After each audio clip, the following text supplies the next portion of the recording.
It's a great way to spend the day before Thanksgiving, 4th of July, right? All right. So, 7:29. I'm gonna look to, am I looking to Bridget and Jim? Right at 7:30. At 7:30. All right.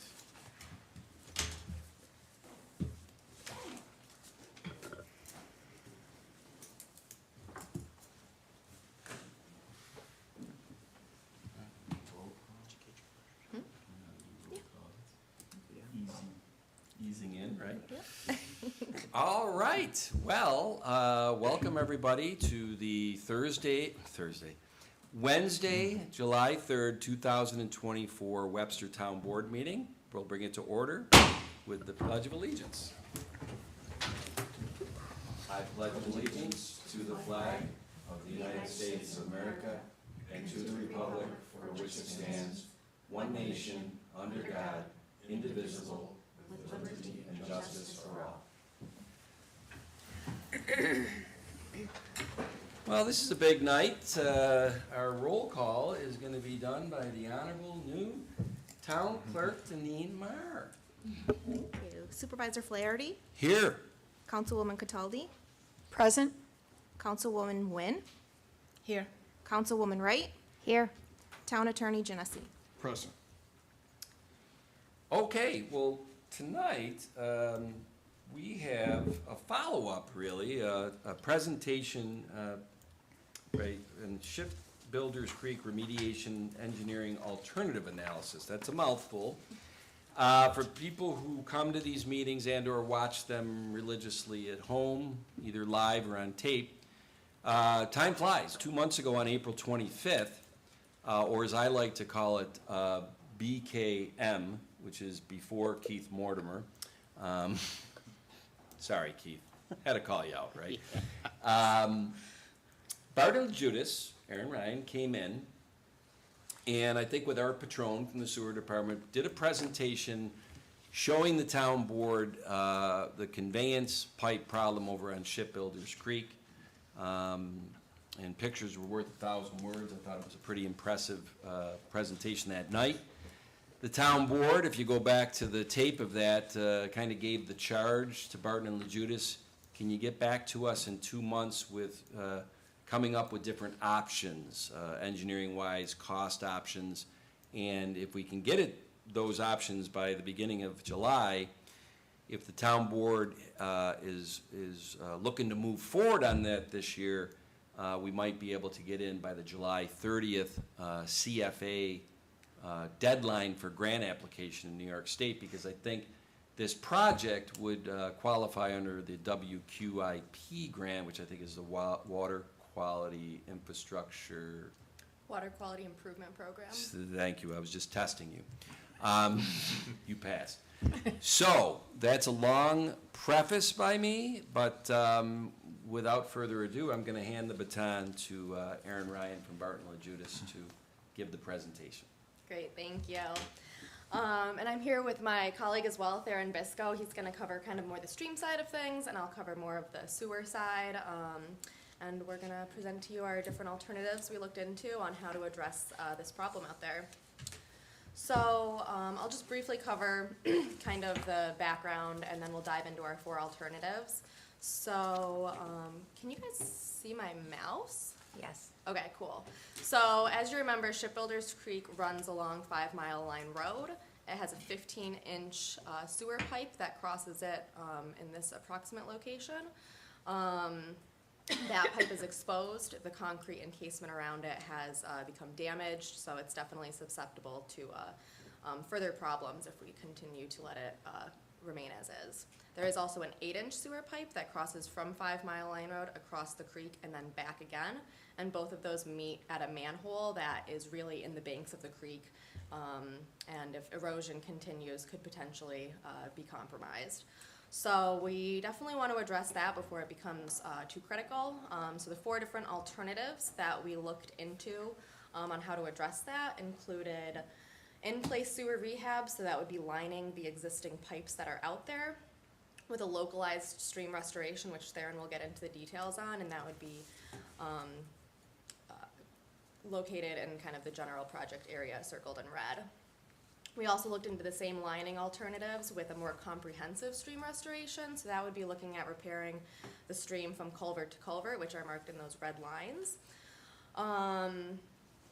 Third, we looked into realigning the existing sewer, seeing if we could put in new infrastructure to better protect what needs to happen rather than repair what's currently out there. That would be paired with the localized stream restoration, same as alternative 1. And then lastly, we looked into potentially relocating that 8-inch sewer to run along 5 Mile Line Road rather than cross the stream twice. And that would be paired with more localized stream bank stabilization, really just protecting the existing 15-inch pipe infrastructure that's out there and would remain. And then we'll get into kind of a discussion on the different options and our recommendations regarding those. So diving right into alternative number 1, as I mentioned, this would include CIPP lining, that's lining the pipe. With that would be 150 feet of that 15-inch pipe and 385 feet of the 8-inch pipe, and that covers both of those 2 sections of pipe I mentioned. We would pair that with encasing the pipe in concrete where it is within the stream limits for further protection of that. And then it would also be paired with some stream restoration as well. And the next slide has some figures showing that, so I'll explain that more on that slide. So our draft costs that we've estimated would be about $150,000 for sewer, $530,000 for stream, so a total for this option would be $670,000. So as I mentioned, as you can see here on the left-hand side, we have the profiles showing the lining of the pipes. We would also propose to line that existing manhole that would remain kind of in the bank of the stream. It was in pretty good condition, but lining it just to be on the cautious side.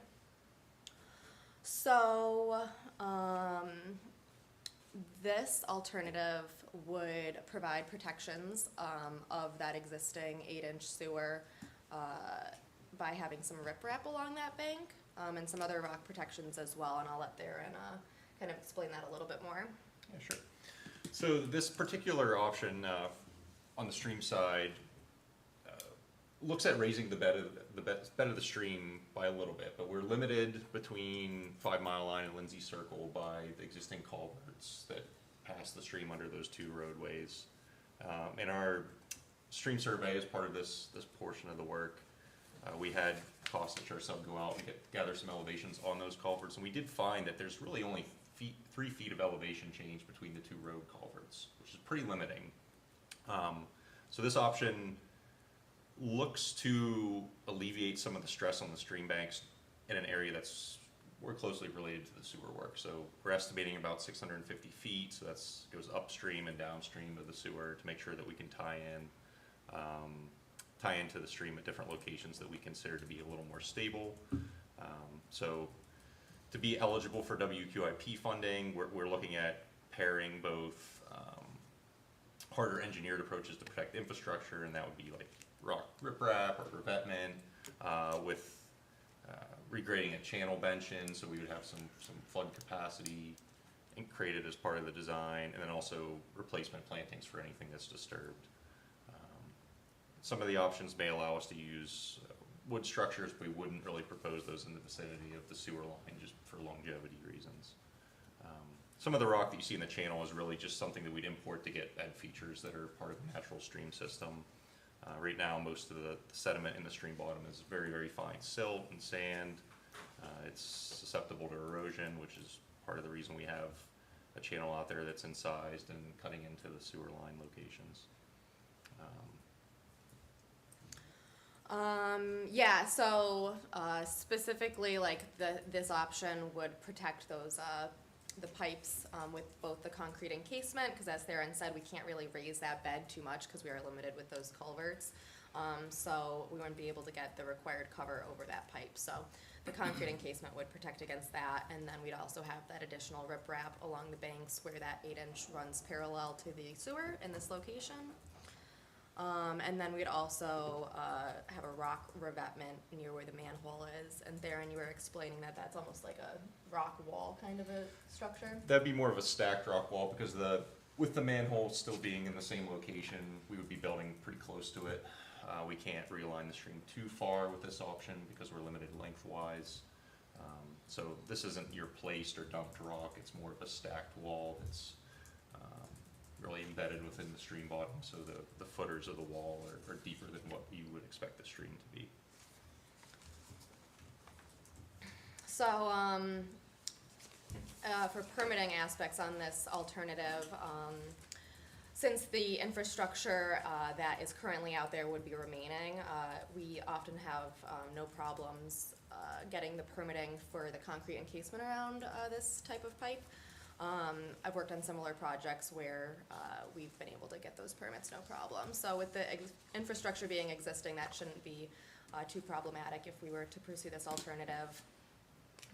On the funding side, Theron, you were saying that the WQIP grant program that we would be pursuing is a non-point source program, so it's really meant to prevent pollution in the streamway from things like erosion and getting silt and sediment and stuff in there.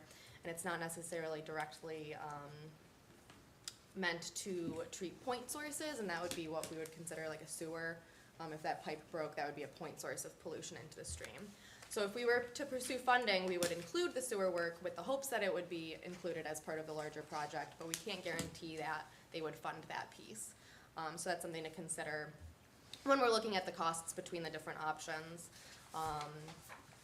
That the stream work of it will 100%, if awarded the grant, would be fundable, but we can't guarantee the sewer work. It would have to see what DEC says when they're reviewing that. Yeah, I think it's important to add that sometimes we do see critical infrastructure relocation and protection be awarded funding, but DC is pretty careful not to award what they consider their non-point source pollution funding to a true infrastructure project. So there's a fine line there, and you have to make a case that the infrastructure protection or relocation is critical to the success of the non-point source project. So I think there's a case that could be made there for that. A couple other implications regarding this alternative, because it is lining of the manholes, obviously there is the stream work that would be a little bit intrusive, but from the sewer side of things, it would be the least intrusive alternative. And as I already said, we would be repairing existing infrastructure, so likely the easiest permitting alternative.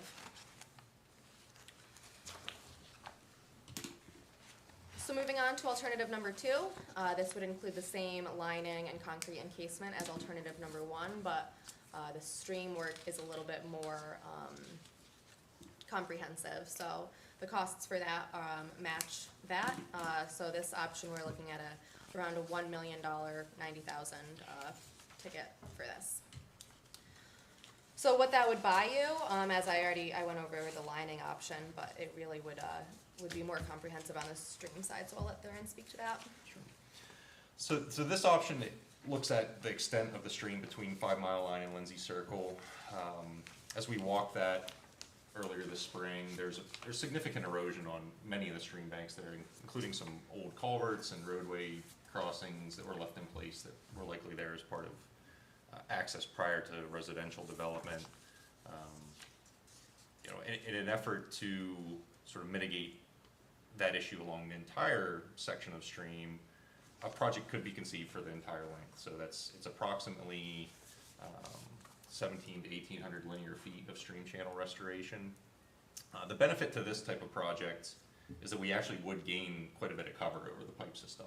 So we can design it in such a way, because we have that length, that we can get a foot, 2 feet of cover in that range, still not the 3 feet that DEC would allow, but we're pretty certain now that we know the inputs of those culverts that 3 feet is really out of question. This uses far more green approaches. It's more grading and establishing new floodplain, which we think would alleviate some potential flooding issues in the area as well. Filling out some of the older eroded sections of the channel with material that's excavated for the new alignment. we'd want to keep this in a fairly narrow corridor, so for this concept, we specified a corridor that's no more than 60 feet wide for the stream meanders, so that we're not impacting backyards and other residential areas that are currently being used. There's some areas where we're close to doing that, but we think that we could address that by putting in some other protective features or more dense plantings to offset any impacts that might be occurring there. But this avoids using a lot of larger rock structures and in-stream structures, and really relies more on capturing a stream dimension in connection to the floodplain that's essentially more natural and less disturbed by development. And with this alternative, the protection that it would provide for the sewer, because we would be kind of realigning it and how it meanders, would actually shift the creek itself away from the sewer infrastructure. So we'd be moving away from it here where that 8-inch runs along the bank, so it wouldn't be within the bank as much. And same where that existing manhole is, would now be kind of off of the stream, as it would be shifted more to the west side. So that it would provide, additional protections, that the infrastructure would be far away from the, not far away, but it would be further away from the stream. So permitting would be generally similar aspect on the sewer side of things, but I think you had mentioned, Theron, that on the stream side, it potentially might be a little bit easier, as DEC likes to see the green work more than the rock placement in the stream. Yeah, we've noticed in recent years that we have to essentially make a case for using more engineered protection measures and stream channel restoration. Usually it's offset by implementing other green features, and we tend to get a lot of sort of during the permit process requests from DEC to implement habitat and vegetative enhancement features. This option alleviates some of that risk in the permitting phase of them adding or requesting additional design features, essentially. The other part of this is because we're coming into a category, essentially branching into two different categories of the WQIP program, you're eligible for a far higher project cap as well. So for a multi-project or multi-type of project category, in this case, bank restoration and stream corridor restoration, we're also reconnecting some of the floodplains as part of the design process. The maximum grant award is $4 million for this year. There's also the possibility, because we're implementing this restoration approach, that more of the sewer work would be considered as part of the project, and it may end up being less of a cost to the town because of that, because more of it can be captured by the grant award. So I think that covers everything for that alternative. Moving on to alternative 3. So this was the one where we looked and said to reroute the 15-inch sewer from its current location to slightly upstream to try to buy a little bit more of that cover, and would also include the same localized stream restoration that alternative 1 looked at. So because this does involve more sewer work and new pipe, that cost is a little bit more, so we're looking at a total project cost for this alternative of $920,000. So this is the plan and profile for that alternative. We're just showing the sewer work on this, as the stream work is the same as alternative 1, so to make it a little bit more clear for you. So currently that 15-inch pipe crosses on this alignment, and this is that location of that manhole that's right on the bank. So we would propose under this alternative to reroute it slightly upstream, cross there, and have a new manhole, which would be, as you can see, located off of the banks of the stream, so wouldn't have to worry about any erosion on that side. Unfortunately, because there is only the 3 feet of elevation difference between the 2 culverts, we really weren't able to buy much more cover with this alignment, as we had potentially thought we might in the beginning. So this is gonna really have the same kind of look as if we had lined those pipes. It's gonna be the pipe jutting out of the bottom of the stream a little bit, encased in concrete. So it doesn't really buy much additional benefit from on the pipe side of things. However, we are moving the manhole further off of the stream, and we would actually also propose to demo that the existing manhole and replace it with a new one further downstream and again off of the alignment of the creek. So the manholes would be better protected, but the new sewer pipe would kind of have the same concerns as the existing one. Also, because it is a new pipe that would be going in, we would have to, during the permitting process of that, get a variance from DEC that we would not have the 3 feet of cover over that pipe, so that could definitely potentially be challenging to get. I haven't personally seen a project like that, so I can't speak to if they would be amenable to that or not. Also on the funding side of things, again, at this point, not fully clear on if the WQIP grant program would fund that new sewer pipe or not. So definitely some concerns with the feasibility of this alternative. One other item I just wanted to add as well is there are existing easements in this area, but because this is new pipe on a slightly different alignment, would just want to confirm that we're still within that zone. So moving on to alternative number 4, this would be relocating that 8-inch sewer pipe out to 5 Mile Line Road, and then would include stabilizing the banks near the existing 15-inch sewer, which would be lined and encased in concrete, similarly to the other alternatives. So the cost for this alternative for the sewer side is pretty extensive at $780,000. The stream side is much less, for a total of $950,000. And I'll get into why that sewer cost is so high. Let me take a look at this profile. So we were checking to see if this would even be a feasible option, as there's 2 houses on 5 Mile Line Road that currently have laterals that go out the back of their houses to that existing pipe. So those would have to be rerouted if we were going to abandon that 8-inch. So we got the elevations of those laterals and actually found that they have enough elevation change to be able to connect to a potential new 8-inch sewer main out on the street. And the reason for that is the existing 8-inch pipe comes into this manhole and then goes over across the creek. This existing manhole is 13 feet deep, which is relatively deep for sewer. So that is why we would be able to easily connect those other laterals. We'd have enough grade. But because it is so deep, that means that it would be a approximately 15-foot deep trench along the side of the road, and the excavation costs would be pretty extensive for that. So that is kind of why this alternative is a little bit more costly. Other elements to that is, unfortunately, the stretch to where we would be connecting is 409 feet long. And you have to have a manhole every 400 feet, so we'd have to have an extra manhole in there as well, which wouldn't be a problem, but just a little bit of an added cost. One other thing I want to note on potential difficulties on installing this is there is already existing storm sewer and water main along this side of the road that we would have to contend with. DEC requires that horizontal separation between water and sewer is 10 feet. And that vertical separation is 18 inches. I have seen in the past, if our sewer pipe is deep enough, that they'll allow a variance. If we're much deeper than the water main, we might have to be 10 feet away from it. But we are kind of getting close to that road, and it is a county road, so there could be implications on not sure if we'd be able to put the sewer in the road or not. So definitely some potential concerns there as well, but something that would have to be looked into further during the design phase. And then on the stream side of things, as I mentioned, it would be simple stabilization. If you want to touch on that more, Theron?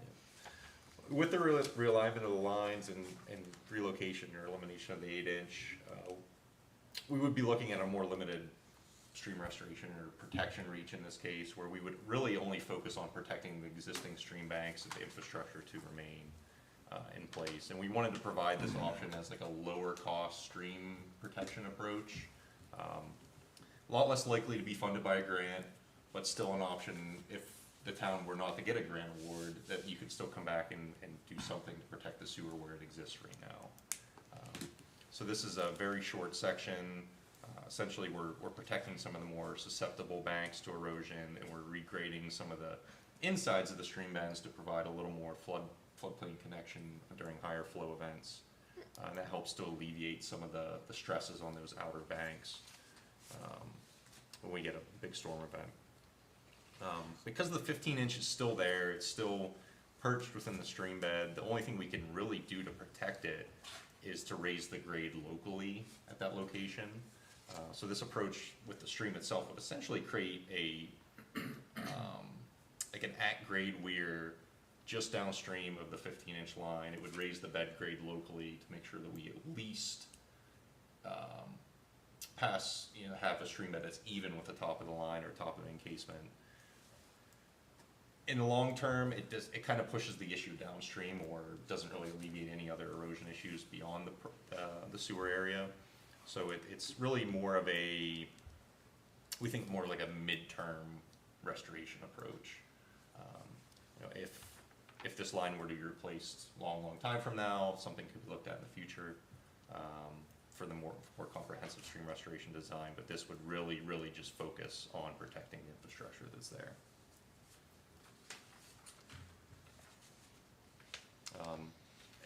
Speaking to the grant, it's highly unlikely that DC would really see this as a fundable project in terms of scale. It's not to say that we couldn't apply for a WQIP grant for the stream portion of the project, but we at BNL just don't think it will be a competitive project. It may not be worth putting the effort into that application.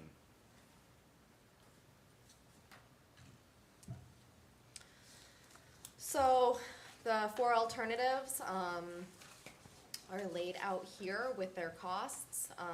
As we had said, alternative 2 has the highest price tag, but could potentially be the most fundable project, and could potentially be the least actual cost to the town. I think alternative 3, I would recommend against going with that alternative, as it does have that higher price tag with putting that new infrastructure in there, but doesn't really provide that much more benefit than just lining the existing pipes that are out there. Alternative 4 definitely has the added benefit of getting those 8-inch sewers completely out of the creek and out into the right-of-way, but there could definitely be some potential challenges in getting that to happen, and would likely have to be something that the town would have to fund themselves, as there aren't much funding opportunities there. We don't see that as a hugely with great potential for success for that application. So that kind of leads us to alternatives 1 and 2. And I think both will provide a much better solution than what's currently out there, provide protection for the infrastructure for the foreseeable future. It kind of comes down to what the town is thinking a little bit on their priorities for costs and the feasibility for grant funding and things like that. So we're open to have a discussion on any of that if you guys want, or if you want to have an offline discussion, that works as well. I have a question. Yep. The first and second option. Yep. There's less sewer cost, and you said it's not likely that the sewer cost would be included in the grant, or it's less likely that that part of the funding could be comprehended. Is that correct? Yeah, go for it. Yes, so it's less likely that the sewer cost would be accepted under alternative 1. We found that they try to limit how much money you use from that grant source on actual infrastructure unless it falls within one of the very specific infrastructure categories that they've allotted. So those are generally like treatment plant upgrades. They do allow things for like culvert replacements and things like that they assume will reduce some erosion within the stream channel. So it's very limited on terms like infrastructure spending and with this grant source. But parts of it could be funded if we could make the case that this needs to happen for the stream restoration to happen. That's kind of the trade-off. So we don't know what percentage of the sewer work would actually be accepted, and it maybe come down to a little bit of a negotiation with the grant agency to figure that out in the end. For this particular grant, the town's match requirement is 25% of the award amount. Yes. So, you know, that might be up in the air as well. I will say in terms of the cost, we assumed for developing these costs,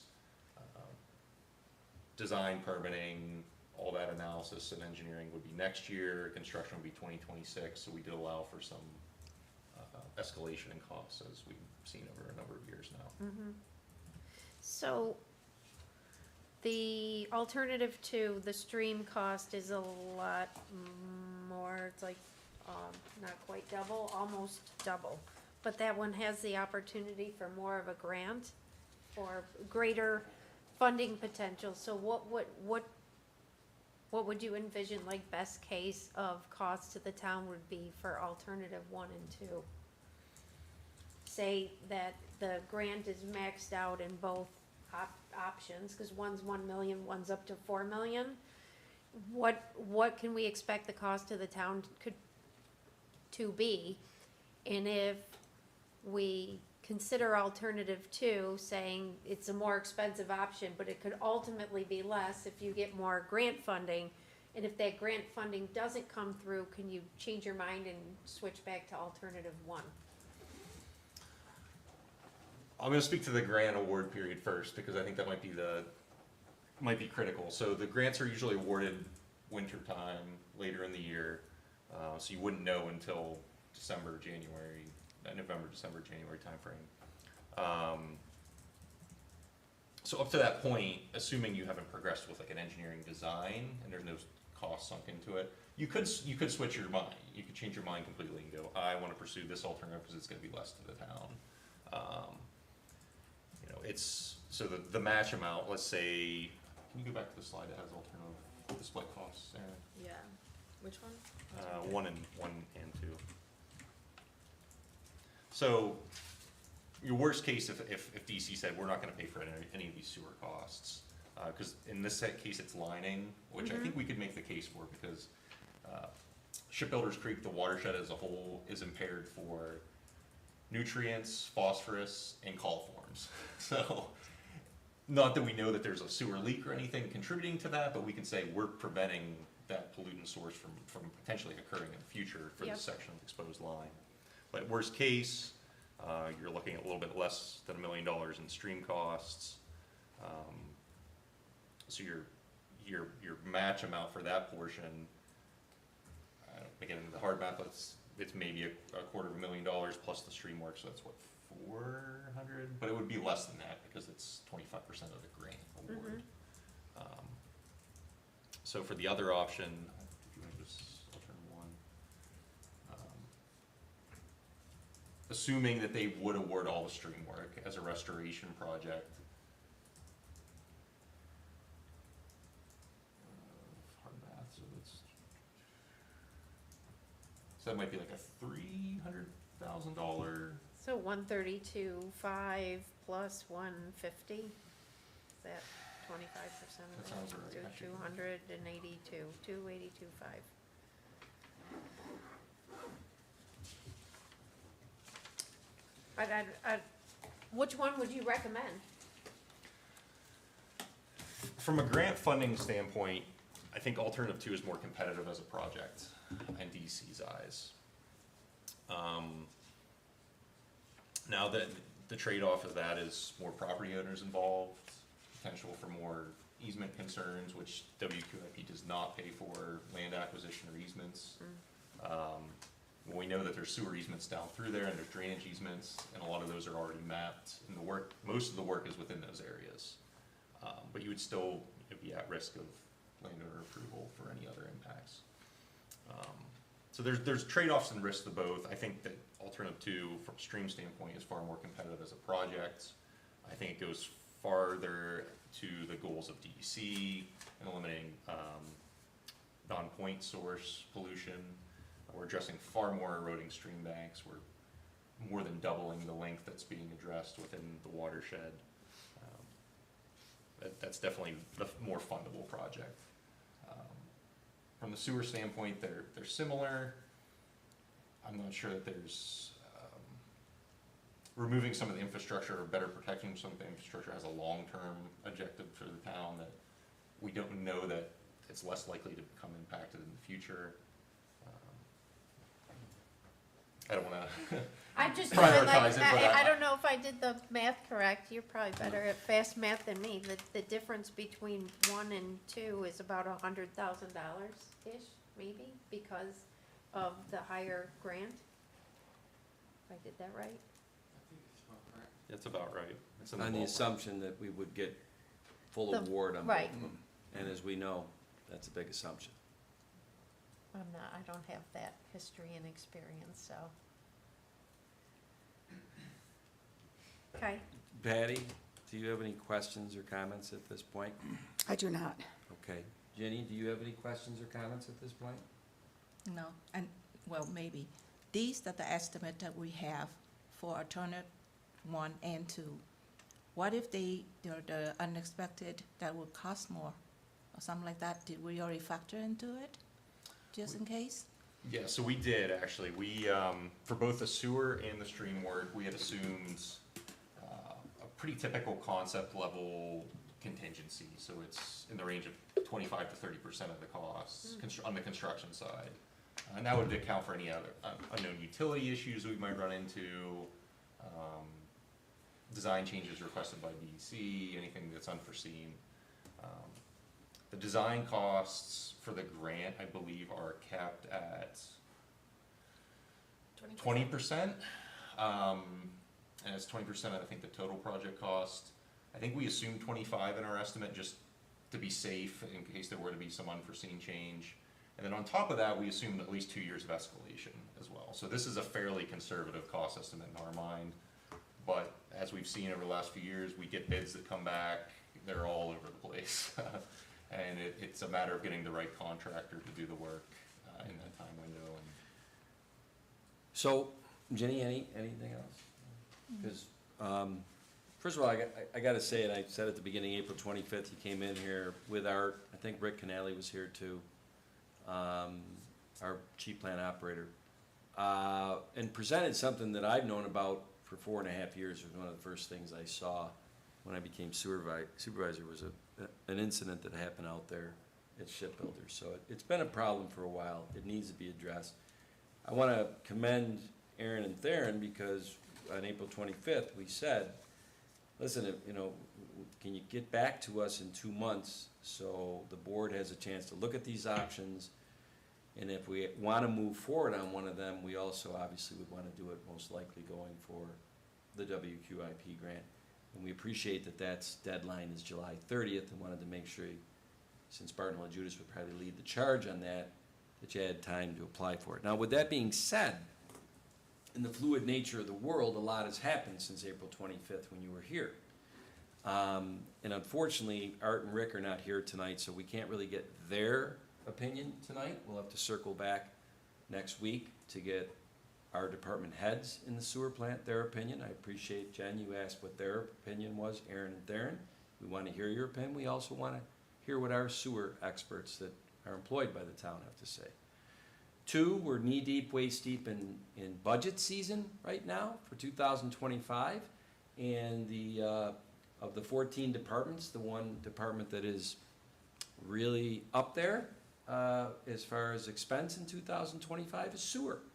And Paul, I think when we had our sewer meeting the other day, the first one with the liaison, Patty Cataldi, you, me, and Art and Rick, this project was not factored into it.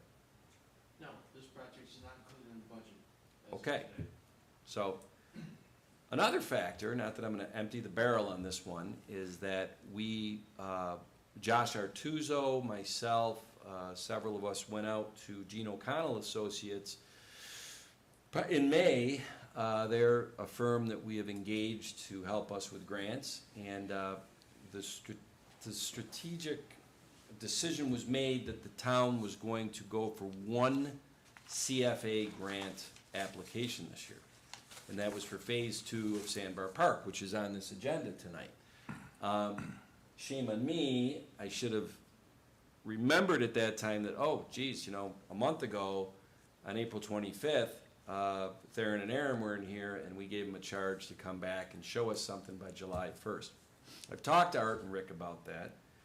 I'm not saying that we wouldn't apply for a second CFA grant, because number one, I don't think you would have Gene O'Connell Associates now be entered into the workload on that. They're working with us on Sandbar Park Phase 2. It would be all Barton and LaJudas. There's a lot of moving parts. So next week, I'm gonna circle the wagons at the town level, Aaron and Theron, and we will keep in communication with you. We'll get with Art and Rick, we'll get with Paul, our finance director. And I would like to think by the end of next week, which is Friday the 12th, we will give you direction on which way we're gonna go. The town board is not meeting again formally until Thursday the 18th. So if there are any resolutions that have to be tied to a grant application by July 30th, they would have to happen at that meeting. So I will have to have some offline one-on-one conversations with the board members as we get information from Art and Rick and their input and Paul's input on this situation, and this potential project for this year, applying for grant that would affect the 2025 budget. And the last thing I will say is that one of our board members is not here tonight.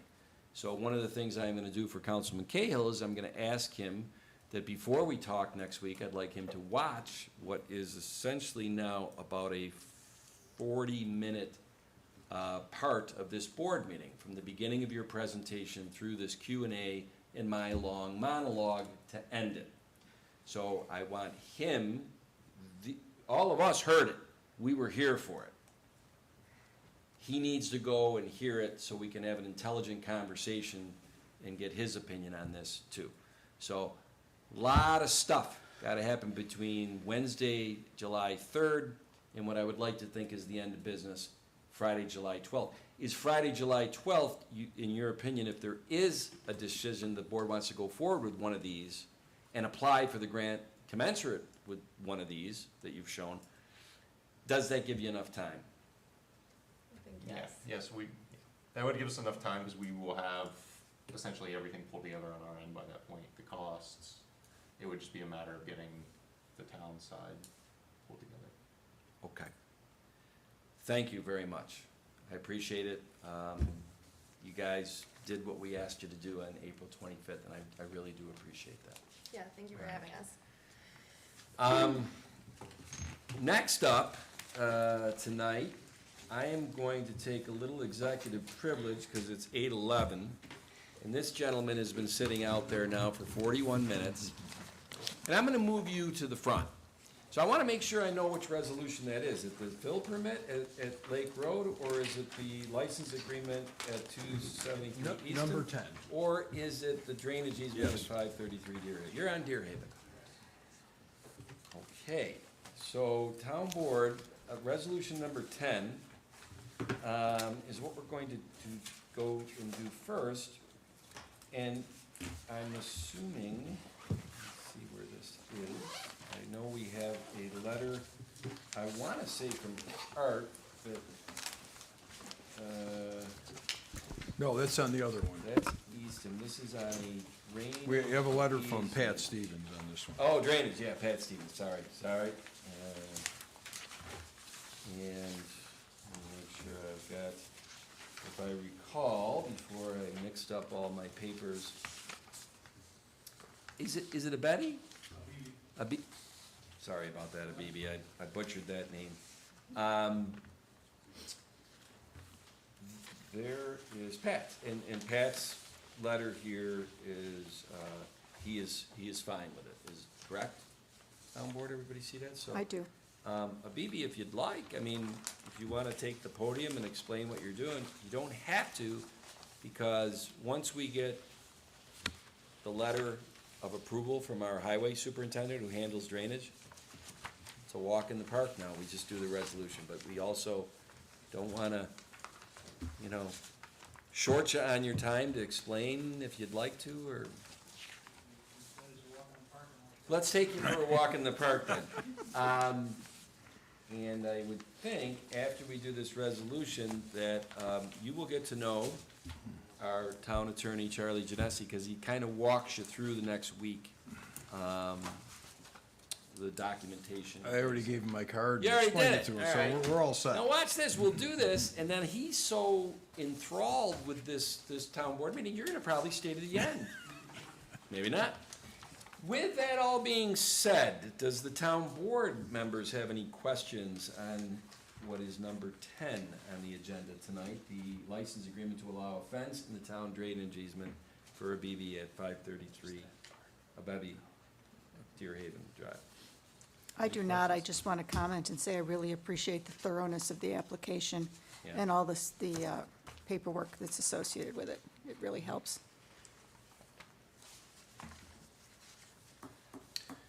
Okay, well then, in that case, anything else there? I make a motion to approve a license agreement to allow a fence in a town drainage easement at 533 Deer Haven Drive. That is tax ID number 078.07-1-84. Second. Supervisor Flaherty, Aye. Councilwoman Cataldi, Aye. Councilwoman Nguyen, Aye. Councilwoman Wright. Aye. I'm losing my voice tonight. You got it. Thank you, you too, okay? Because the other, should I take the fill permit and the other one, Josh, you're here for, to talk about the other one when we get to it. Correct. All right, but we're not holding up anybody, there's nobody behind the beam. So, now we'll go back to the regular order. Boy, Deneen, we really have turned this into quite the exciting meeting for your first one.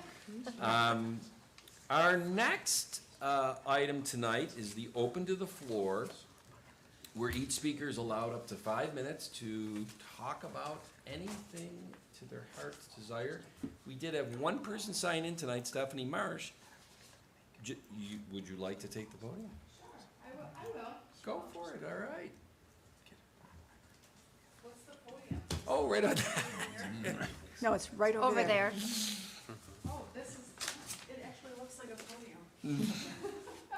I thought it was gonna be on camera, so. Oh, you will be. Oh, you will Yes, be. sir. So you probably don't have me in your database because I just recently got married in March. So in your database, I'm probably Stephanie Allen. That's how I bought my house at 1076 Webster Road. I like to say that I live across from the water tower, but I'm actually kitty corner from the water tower. So you can't miss my house. You come down 250 and there I am. So I came to this meeting because I did see on the agenda that there was and we did talk about this before, but my concern is that we're Webster where life is worth living, right? That's our motto or slogan. And so I want our town to look beautiful just as you would want our town to look beautiful. And I live on 250. And so 7 houses down from my house, there's a sign that says, "Welcome to Webster."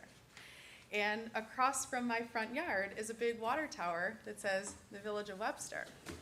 But my next door neighbor has weeds that are 5 feet tall and won't take care of them. And so she has been reported previously, last year, hired someone, took care of it, and so this year, I didn't even realize that you could do that, but so this year reported her again. And the excuse always tends to be, well, my wife has health problems. That is true. Her wife does have health problems. I see a home health care person come to her house. I've lived in this home for 3 years. I've literally never even seen her wife other than the home health care people. However, she has sons, 2 twin sons who live there, and they are able-bodied who can help take care of this property. So there are 4 adults and therefore 4 incomes in this house. If you can't physically take care of it, you can certainly come up with $40, $50 a week to have somebody take care of the weeds on your property. I just want Webster to be where life is worth living. When I come home to my home, I want to see beauty like every other resident in this town gets to see. I deserve that too. They deserve that. Actually, today, a couple hours even before I came here, a pest control company came and they said that they have a mice infestation in their home. There's potentially a hoarding situation I don't know about, but they couldn't get to it, and that is now potentially threatening my property and the neighbor on the other side and the people behind. So this is a big concern to all of the neighbors in the surrounding area, not just me. Maybe I'm the loudest voice, but I'm just the kind of person that likes to speak up for everybody. I'm the squeaky wheel. So I would like this to be taken care of. It's not that I don't have a heart for my fellow human, that, you know, yes, maybe there's health problems in the family, but I think that there are things that can be done that are not being done and are just being neglected. And that's just, I don't feel like that's how we do things here. I like to be optimistic that we are just a good old happy family where life is worth living. So, that's it, Thanks, Stephanie. okay? Okay, next up, we have two town board meeting minutes to be considered for approval.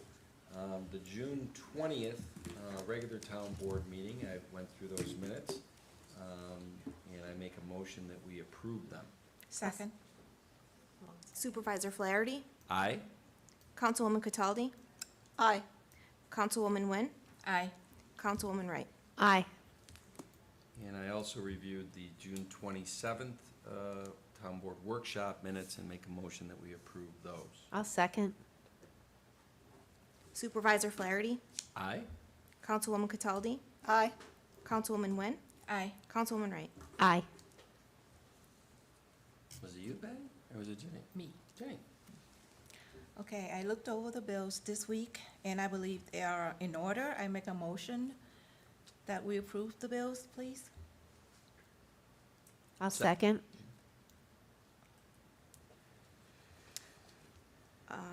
Councilwoman Nguyen, Aye. Councilwoman Wright, Aye. Supervisor Flaherty, Aye? Councilwoman Cataldi, Aye. Getting your rhythm? I think so. Not bad, huh? You know, I was gonna have John Cahill do this. We're gonna do the motions based on the liaisonship, but I guess I'll pinch hit for him, Paul. Okay. I did review the prepaid warrants as submitted by Paul Adams, the Director of Finance, and make a motion that we approve those. Second. Supervisor Flaherty, Aye? Councilwoman Nguyen, Aye. Councilwoman Cataldi, Aye. Councilwoman Wright. Aye. And then I did review the purchase orders as submitted by Paul Adams, the Director of Finance, and make a motion that we approve them. Second. Supervisor Flaherty, Aye? Councilwoman Cataldi, Aye.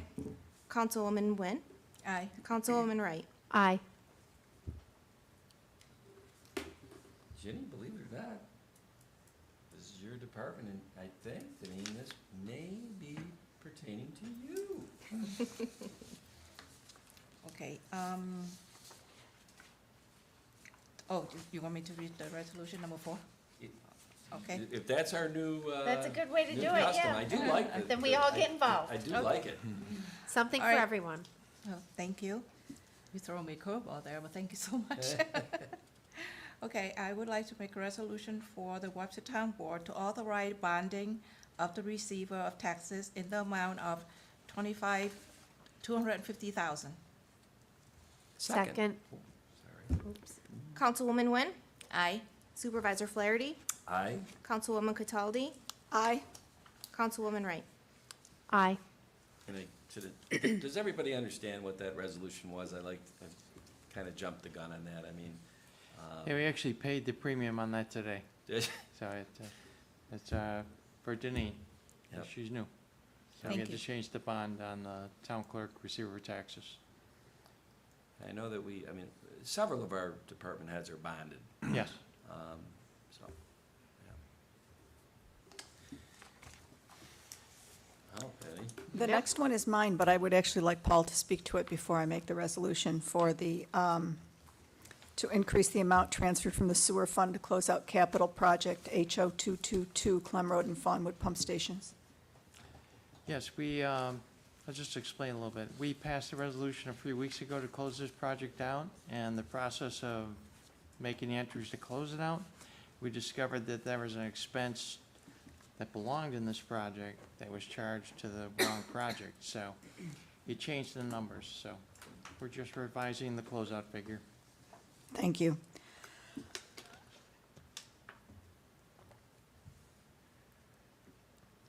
I would move that we increase the amount to be transferred from the sewer fund to close out capital project HO 222 Clem Road and Fawnwood Pump Station improvements from $53,658.46 to $59,818.46.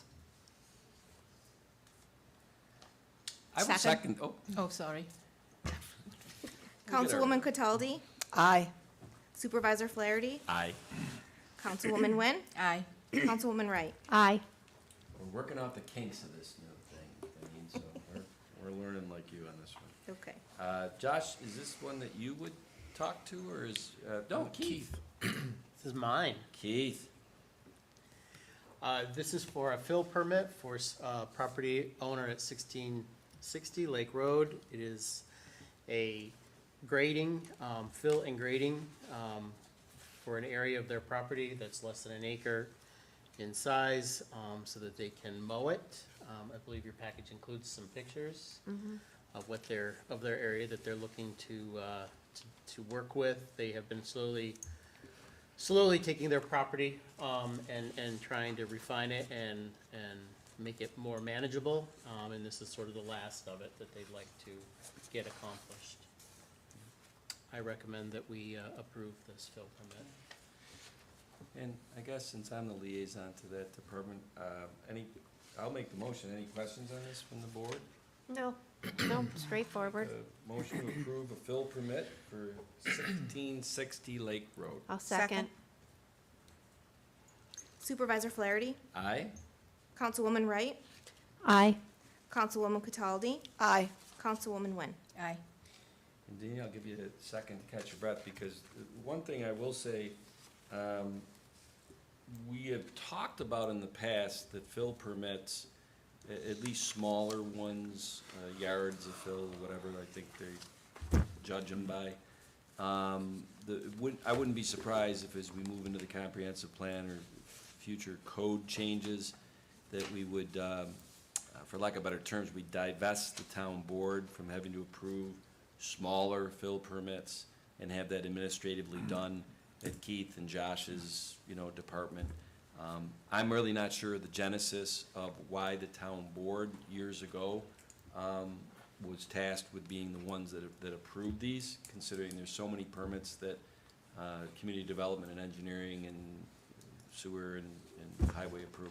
I don't know it, but I think from discussions I've had with Josh and Keith and previous town engineers, I think there's an opportunity for us to have that done administratively. So stay tuned for more details on that. I guess this would be Jen, because it is parks.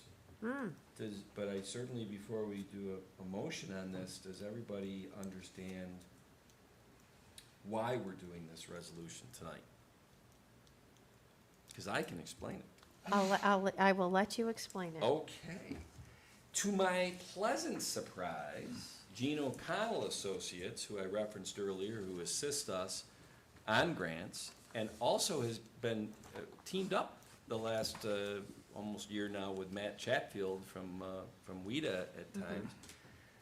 When we decided we were going to go for phase 2, the environmental center at Sandburg Park as our CFA grant application, we asked Gene O'Connell and Matt, what are the town board actions that you need from us to check the box to submit it to CFA by July 30th? And I was surprised that the only one that is needed is that the town board is authorizing the submission of this grant application. Probably because, Paul, it's already bonded from November is. 2021, because we did the bonding of Sandbar Park for phase 1, 2, and 3, so the bonding is done. Yep. They did not need any, per se, updated engineering and architectural design drawings. It really was, it turned out to be a very simple thing, at least from the town board's action. So, at the risk of TMI, this is the only resolution I think we have to do, so they're in a position to apply by the deadline of July 30th for our CFA grant. So I'm curious of one thing, because you mentioned it on that last application about the CFA grant of only having one CFA grant this year, the other one would require two. Why is that? That was just, you know, from our standpoint, when we went out to Gene O'Connell's, and Josh, you were there that day. Bridget, were you there that day? I didn't, okay. There were several of us. And as we sat around round tabling, and one thing you'll learn about grants is that it's a total crapshoot. As you know, and I think we announced it, we applied for a $4 million TAP grant for West Webster Hamlet. Now, in 2017, we applied for a TAP grant for the Ridge Road sidewalks, and we got it. So now in 2023, at the end of last year, we applied for a TAP grant for West Webster sidewalks. We were pretty excited. We thought with the, you know, with what's going on over there, we had a good chance. We didn't get it. I was told we should never even think about going for the DEC forestry grant for the Herman Road property of 28 acres that we obtained last year, that there's no way we'll ever get that grant. And we applied for it, and we got that grant and basically obtained almost 30 acres of land for very little, if no money, out of the town taxpayers' I don't budget. think there was any money. It's a out of that budget. crapshoot. Well, I guess it all depends on who you're up, what the other applications you're up against too, right?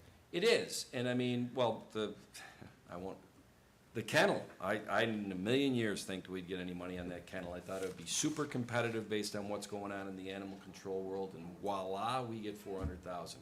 And we're working diligently to try to almost reverse engineer our design to fit a $400,000 grant. Yep. So with all that background, we knew that we had just gotten a $20 million grant from EFC. The governor had stood on the podium at the ribbon cutting. And we were trying to parse out, well, what do we apply for by mid-June for a WIA grant through EFC? And we were pleasantly surprised to find out, I just assumed, don't go back to EFC for more money. A month and a half ago, they just gave you $20 million. They'd laugh. We talked to EFC, they said, no, if you have a separate project that's different from the one you just got money on, you should apply. We totally judge it differently. And as you probably know, we applied in mid-June for the Vosburg pump station. Completely different from the sewer plant.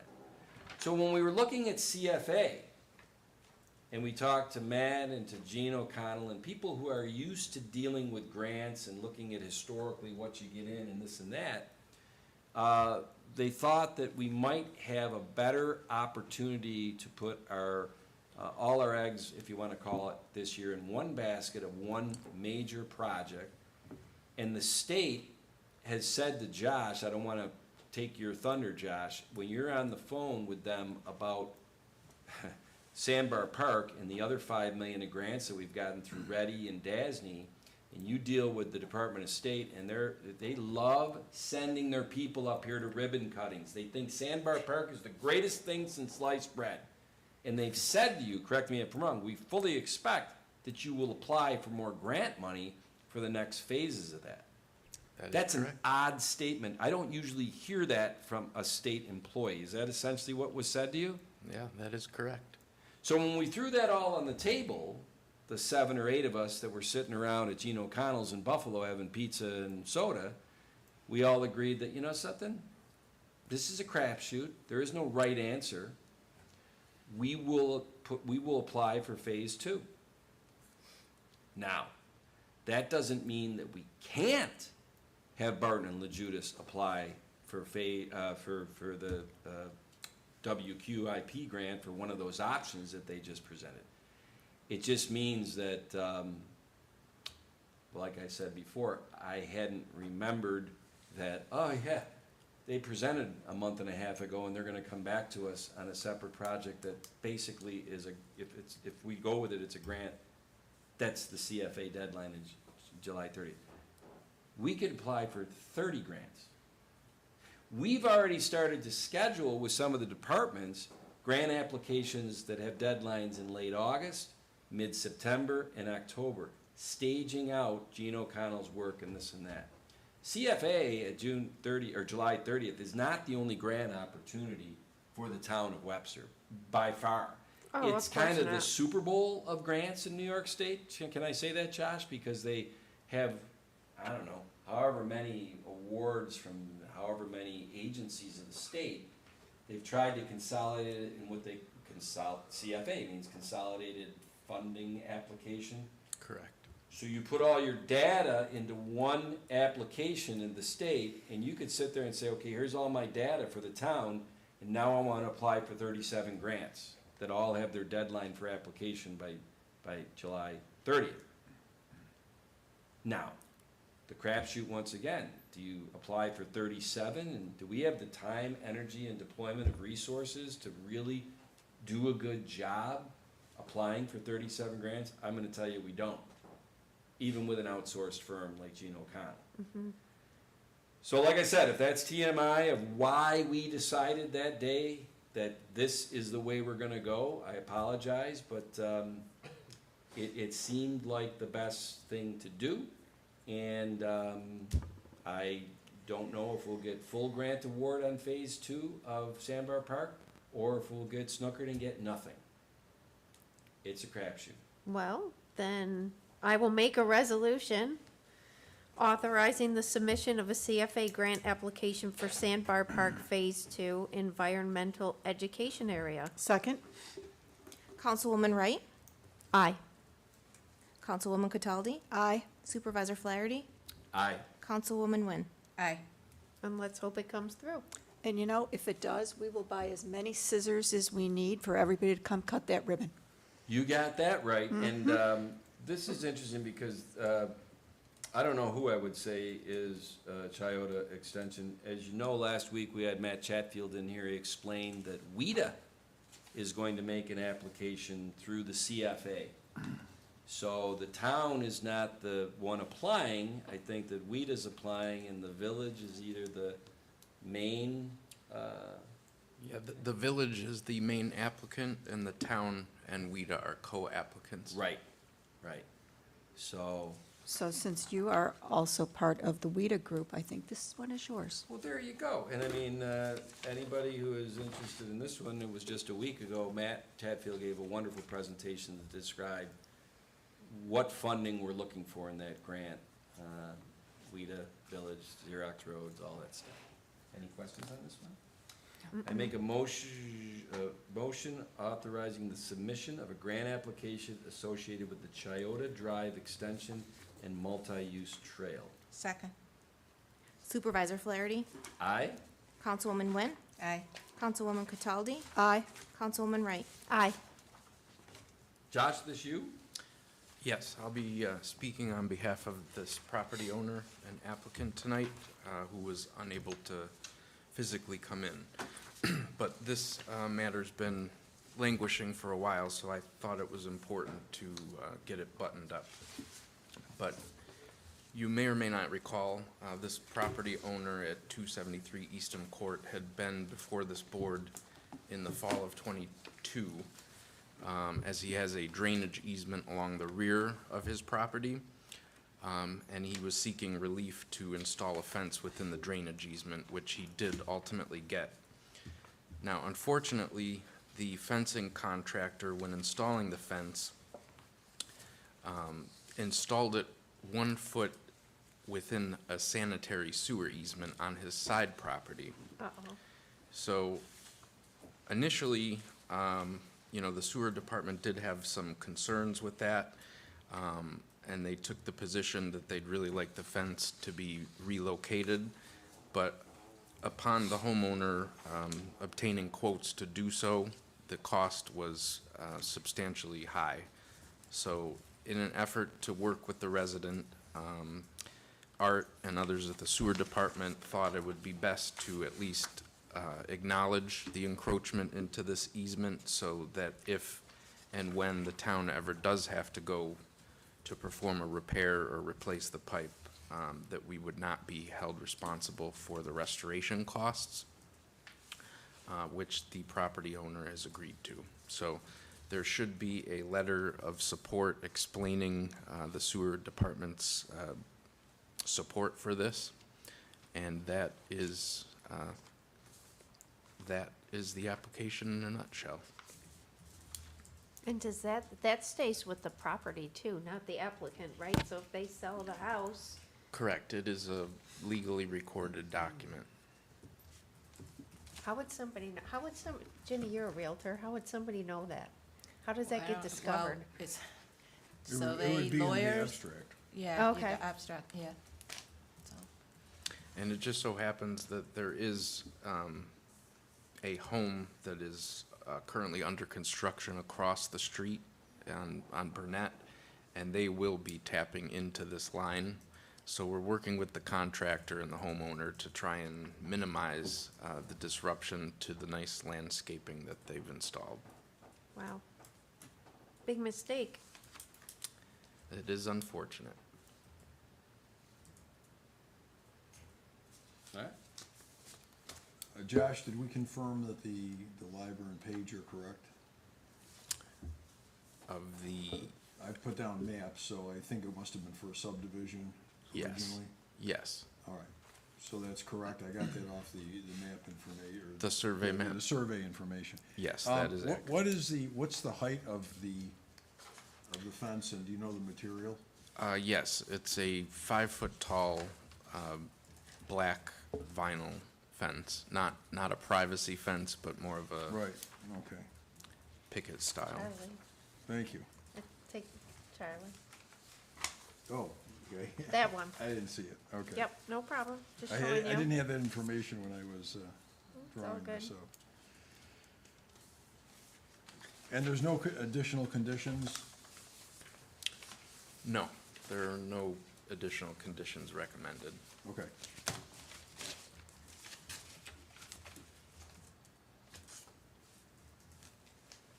You wanna do it, Patty? or- Sure. Are there any other questions or concerns? Okay. I would move that we consider a license agreement to allow a fence in town sanitary sewer easement at 273 Eastham Court, tax ID number 050.01-2-39. second, Councilwoman Cataldi? Aye. Councilwoman Nguyen? aye, Supervisor Flaherty? Aye. Councilwoman Wright? Aye. Okay, we've already done number 10, so we have 2 left here on the agenda. The next one, I was disappointed. Ms. Marsh left after she took the podium about code enforcement. She said she came in because she had seen that I think she said because of this agenda item, that we were setting a public hearing on code change, property maintenance code change.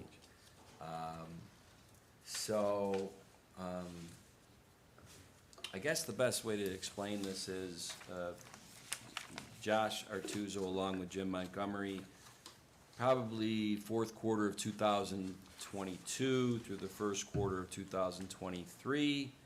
That 6-month period, they did workshop presentations for the board. They had meetings with the town attorney, Charlie Genesi, with the town judges at that time, in an effort to see if we could amend our code, augment our code, to include a property maintenance aspect, somewhat what Ms. Marsh was talking about today. So we did a public hearing and we passed a resolution and augmented the code in April of 2023. Well, as often happens, unintended consequences are found out usually in the first several months or a year after you make a change like that. And really, in layman terms, the unintended consequence was, the judge, the way the code is written, Charlie, I would say, doesn't give the judge the legal authority to, potentially give jail time to an offender and/or, monetary fines Correct. that stick. Now, I say that, and you'd say, well, if somebody doesn't cut their grass, it seems kind of pretty gratuitous to put them in jail. The point being that if somebody is really thumbing their nose at remedying a code violation, at this point in time, they can get away with that because our judges really don't have, once our code enforcement gives them an appearance ticket and they go to court, they don't have any really authority at that point to really. Right. What precipitated this addition really to the maintenance code was the fact that the court advised us that without something similar to this, and you can, well, something similar where you could actually put somebody in jail and/or fine them, he had no authority, or they had no authority to issue a bench warrant.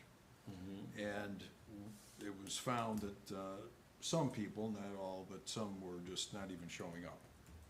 And there was no mechanism to get them in. So aside from what you said, which is correct as well, this also hopefully will ensure people to attend to the court proceeding to which they've been summoned. Right.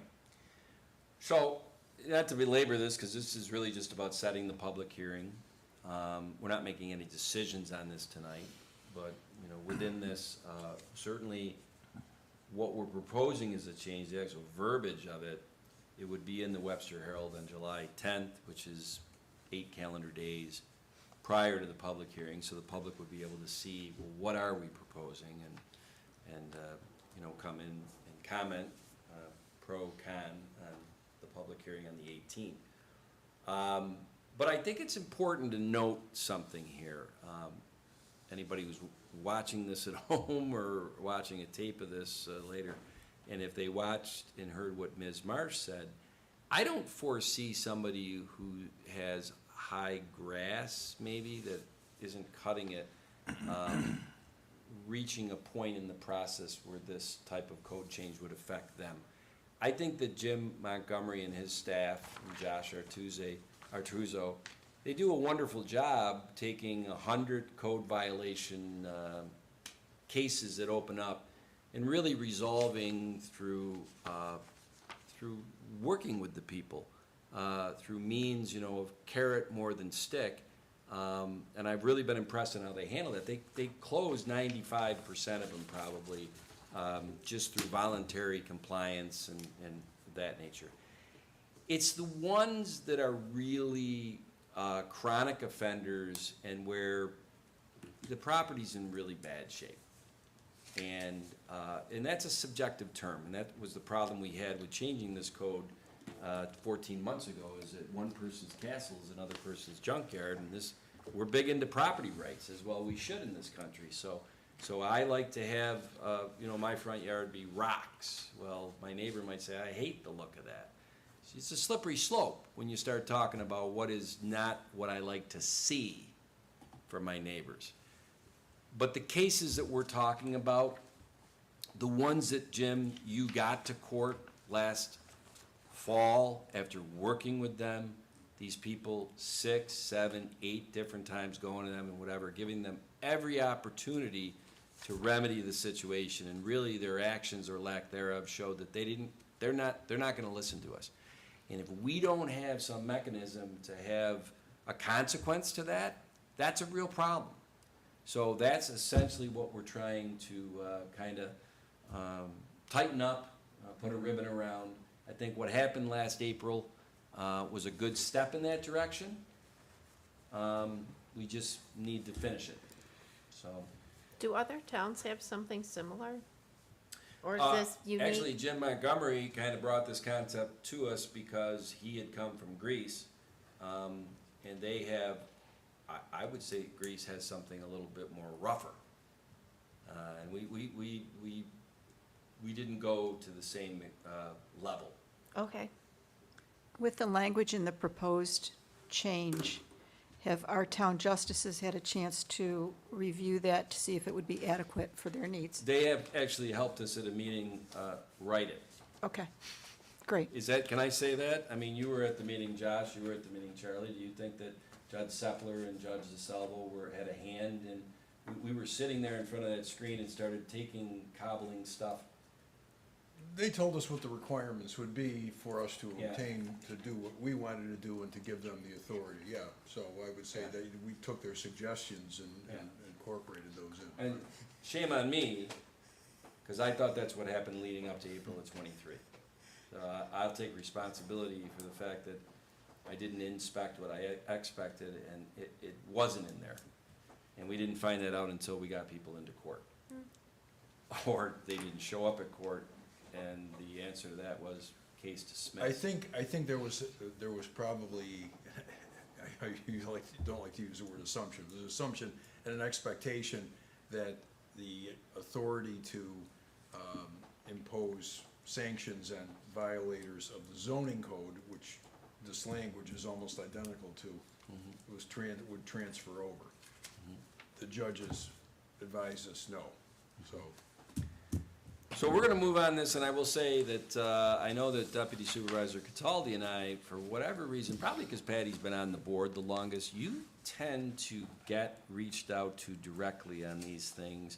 I think almost more than Kim Doyle and myself in the supervisor's office. I do get them fairly often, and I have to say that, you know, I understand neighbors' concerns when they're dealing with issues such as these.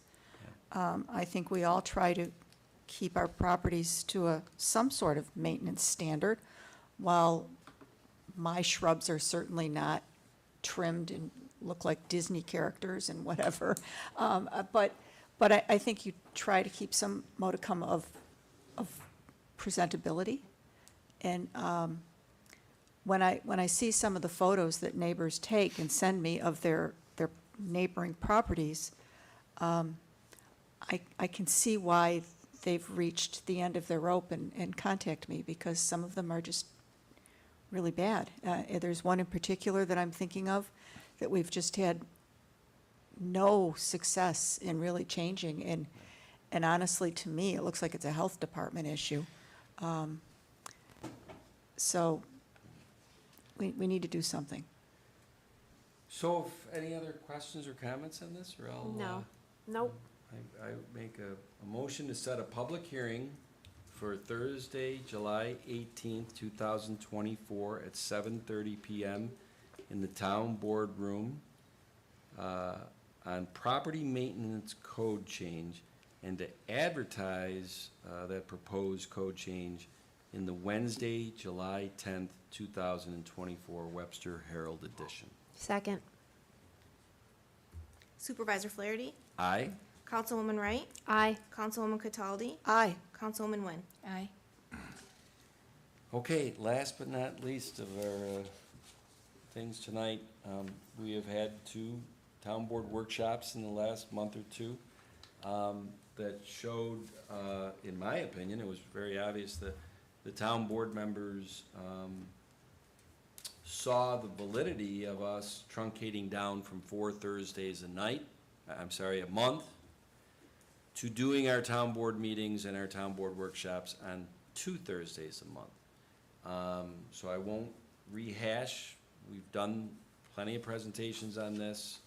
This is just the resolution to basically start that on Thursday, August 15th, which is the 3rd Thursday of August.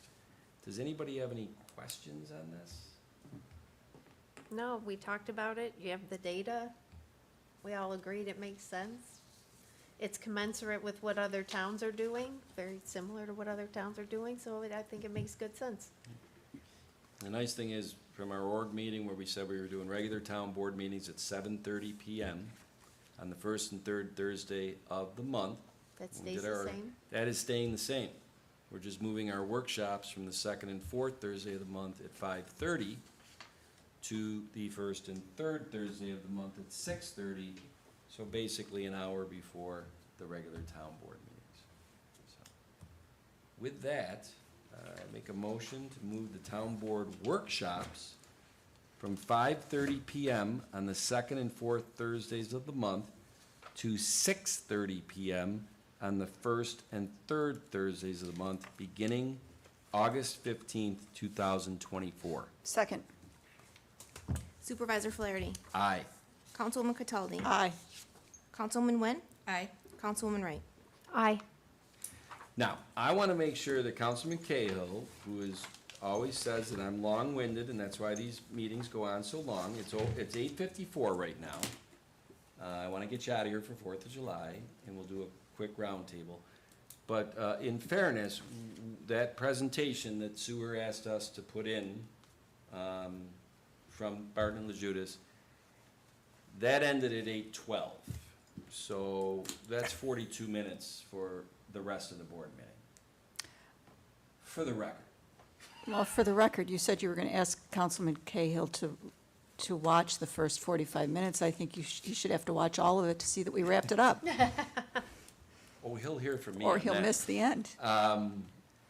So, and like I said, it's the day before the 4th of July. Quick round table, Keith, this is, well, we want, Paul, let's start with you. Sounds good.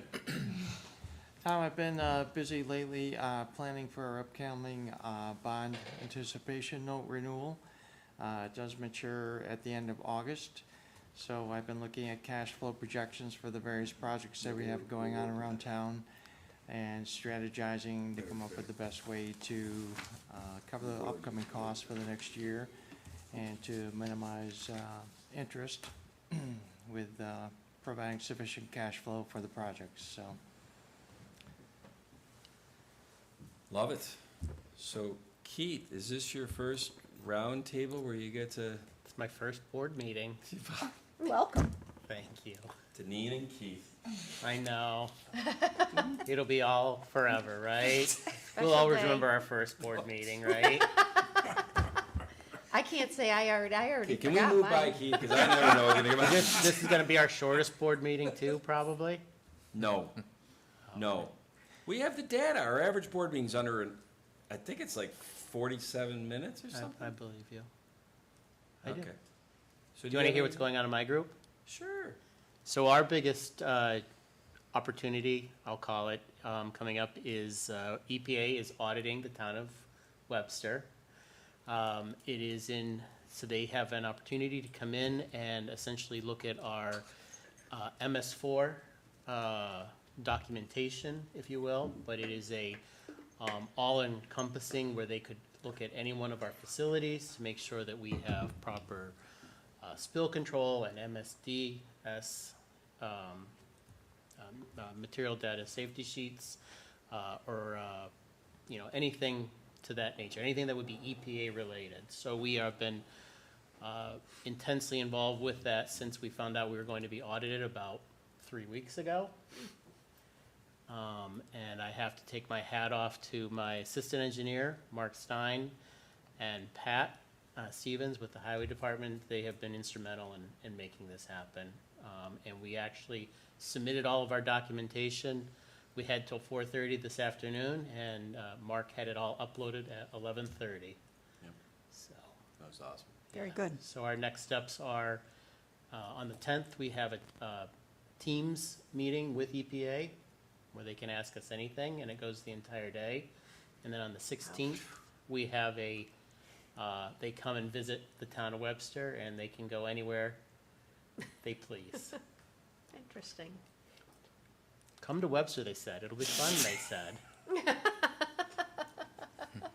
Well, we're glad to have you, Keith. Thanks for bringing the EPA audit to town.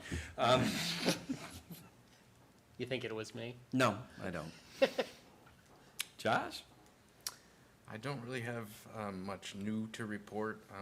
We are in the middle of the height of the construction season, so we've been keeping very busy, preparing material, gathering material for our upcoming grant applications, and, just working on everyday projects, so we're keeping very busy. Great. Jennifer? Chip seal is happening over the next few weeks. Maintenance, road maintenance across the town of Webster. And I've gone out at least to one street, plan to do a couple more streets, just to speak with residents and answer any questions that they may have about the process or what they can expect. So that's happening in the next few weeks. And also, the second thing, I guess they're both highway. I got to visit the highway garage, was that last week? I don't know, I lose track of time so quickly. It's such a beautiful facility. It's really gonna be something special for the town of Webster and for helping those that help us keep Webster beautiful. Have just a great place to live and, or live, work, and make sure the equipment can be properly maintained, and there's so many wonderful things for updating that highway garage, and it's gonna be really special. I just want to say that Pat, when we went to the owners' meeting last week before the tour, Pat Stevens, our highway superintendent, is trying to figure out when to come into the town board to give an update at a workshop on the progress at the highway garage. And right now, the thing that excites me the most is it's ahead of schedule and coming in under budget, it looks like. Is that correct, Paul? That's correct. That's music to my ears. On both. Gotta stay that way. Yeah, yeah. Patty? I did drive down to see the new highway department building. I can't wait to get into it and see what's going on, but I had to see the progress, so I drove by there last week. I also went down to the sewer department. Last week I spoke about something that was being constructed on site. It's the digester. And I visited the sewer department again this week to look at the progress on the admin building. And that's coming along very quickly. I couldn't believe it. They were hanging sheetrock already.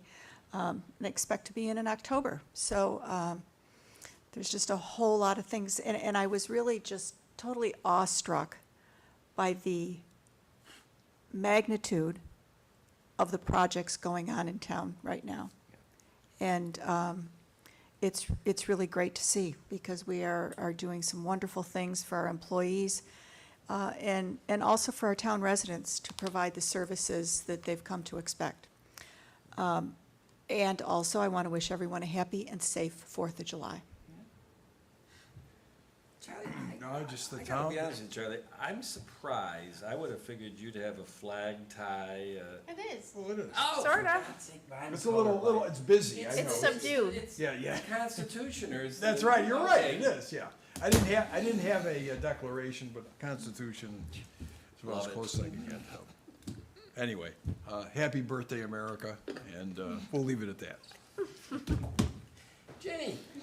All right, I wish everyone the same thing, happy 4th of July, and please come out and support our Webster Museum and our Webster Library. They exist because of you.